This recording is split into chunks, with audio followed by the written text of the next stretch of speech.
so much. Joining us now to discuss is Democratic Congressman Adam Smith from Washington. He's the ranking Democrat on the House Armed Services Committee.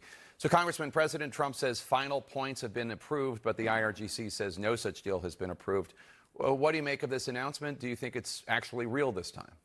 I don't. I don't think anything has really changed. I mean, as you pointed out, Trump has been making this promise for quite some time, sometimes claiming that it actually was done.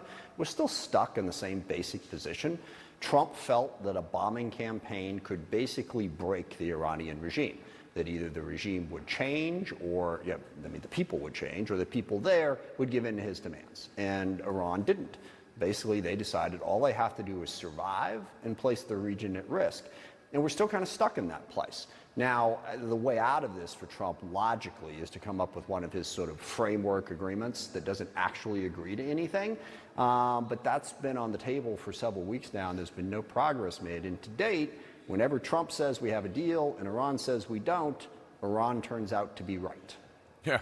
Trump says this is a very detailed memorandum of understanding that does include a provision to prevent Iran from having a nuclear weapons program. Do you believe that Iran will ever agree to a final deal that ends its nuclear opportunities, which they obviously claim is just for peaceful means? And not in this context. What Iran has decided is, by placing the Strait of Hormuz at risk and jeopardizing the entire global economy, that's their leverage point. So to get the war to stop, they simply have to agree to open that back up, and that's going to be their leverage point. It's very clear they don't think they have to do anything more than that. Now, what they're, I guess, trying to work out here is the weasel words around the nuclear program, which is, yes, we agree to talk about this in the future. And keep in mind, to date, Iran has always said they're not going to go that final step and build the nuclear weapon. Now, they get right close to it, and I completely agree that we need a framework for stopping that, which is what President Obama provided.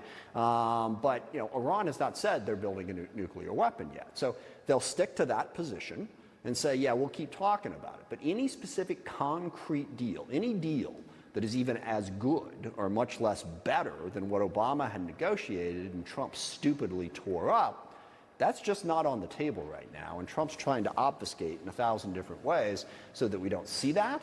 But that's very clearly where we're at.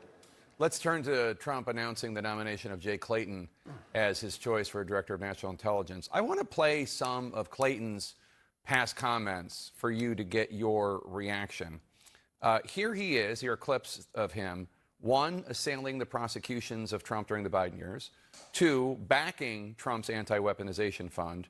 And 3, questioning the validity of the voting in California and the vote counting in California without any evidence. Take a listen. We have very prestigious lawyers who make lots of money and are very smart people, and they stayed silent during the prosecutions of Donald Trump. If people have been pursued inappropriately, that financial cost, I'm supportive of there being relief for that financial cost. The American people are right to question it. You can argue whether the law makes sense, but that doesn't sound like a fraudulent situation. No, there's a great phrase, opportunity for fraud. So I guess my question is, even though he has national security experience as a U.S. attorney for the Southern District, how confident are you that Jay Clayton will be different from Bill Pulte in terms of his loyalty to Trump above all else?